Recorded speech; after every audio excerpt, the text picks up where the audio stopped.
En una época tan remota, que sería completamente inútil pretender determinarla por las infinitas veces que desde entonces ha pasado y ha vuelto a pasar, la estación en que los campos y los bosques reverdecen, cubriéndose así de flores y de fruto. En esa época existió un indio cazador que había tenido que proveer él solo el sustento y cuidado de sus 3 hijos varones, porque lamentablemente su mujer murió cuando el más chico empezaba a dar pasos alrededor de la cabaña. Paguayá, que así se llamaba el indio, preocupado de la horrible desgracia que arribaría a sus chicuelos si él por alguna razón faltara para socorrerlos y alimentarlos. Él se alejaba muy pocas veces de su rancho y veía con gran júbilo los progresos que hacían sus 2 hijos mayores en la caza del conejo cimarrón, las pollonas y los peces pequeños. Es sabido que en esta vida los infortunios no andan solos, y tras una desgracia deben esperarse muchas otras que no tardarán en suceder. Paguayá, que se sintió muy enfermo y vio que se llegaba al fin de su existencia, hacía 3 días que el pobre cazador no abandonaba su lecho de cañas, y sus hijos mayores proveían el sustento de todos, cazando la vecindad. Cuando una noche Paguayá llamó a sus hijos en torno suyo, para así darle su último consejo. «Hijos míos, voy a morir», les dijo. «Es necesario que como hermanos buenos se quieran y se cuiden recíprocamente. Cuando mis huesos descansen en la fosa que está abierta al pie de aquel gran árbol, donde hace poco se abrió otra tumba, mi espíritu vagará en torno a ustedes, y haré todo cuanto me sea posible para favorecerlos, atrayendo la casa para los 2 mayores y velando porque el más chico, que ha de quedar cuidando la cabaña, no le acontezca ninguna desgracia, ni los malos espíritus les traigan infortunio. Ante todo, les pido que sean siempre unidos, se acompañen en la casa y compartan sus presas con el más pequeñuelo, hasta que llegue el tiempo que él sepa procurarse por sí solo su alimento».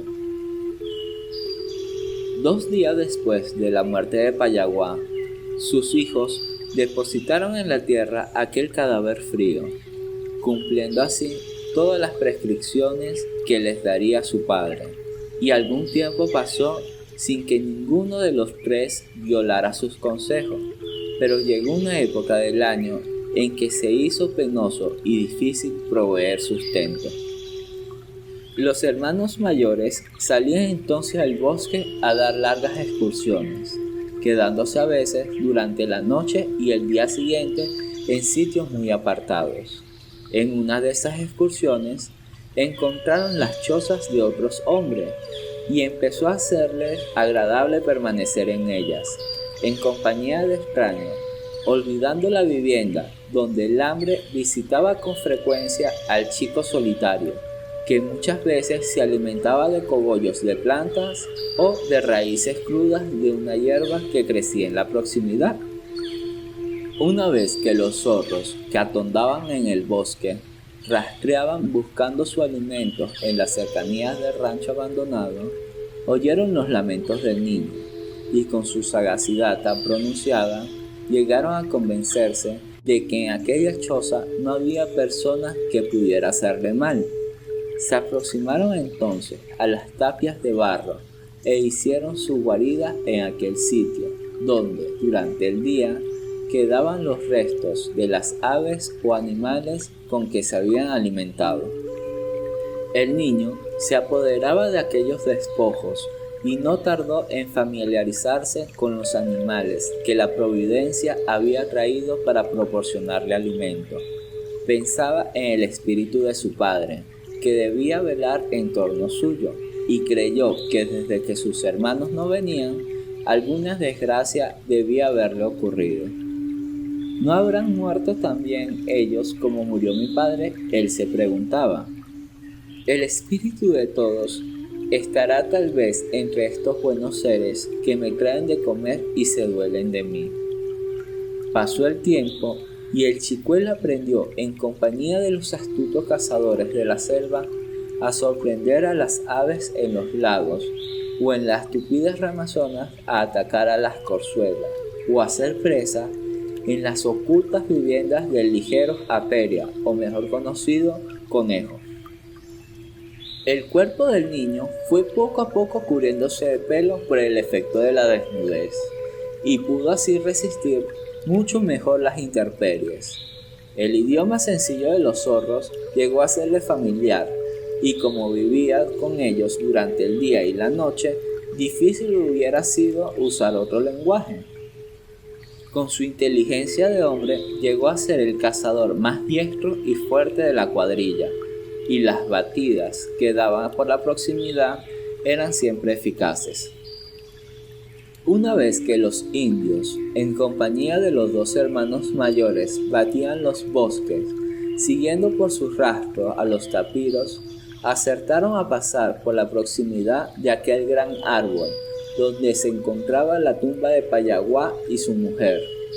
Los mozos recordaron entonces a sus padres y a su pequeño hermano, y se encaminaron sus pasos hacia el sitio vecino, donde debían encontrar la choza paterna. Para su sorpresa, el techo de paja que congregaba en otro tiempo a la familia había sido deshecho por las lluvias y el vendaval del tiempo.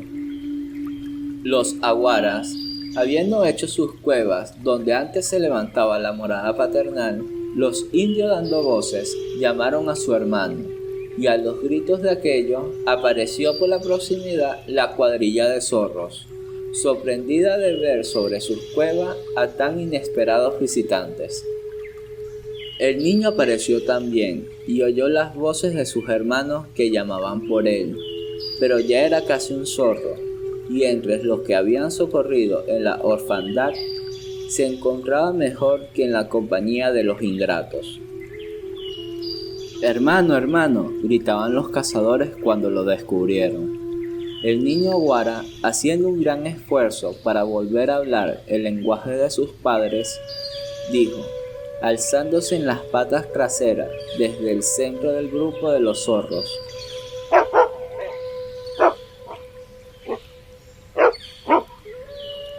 «Me habéis abandonado, dejadme entre los zorros, ahora soy aguara».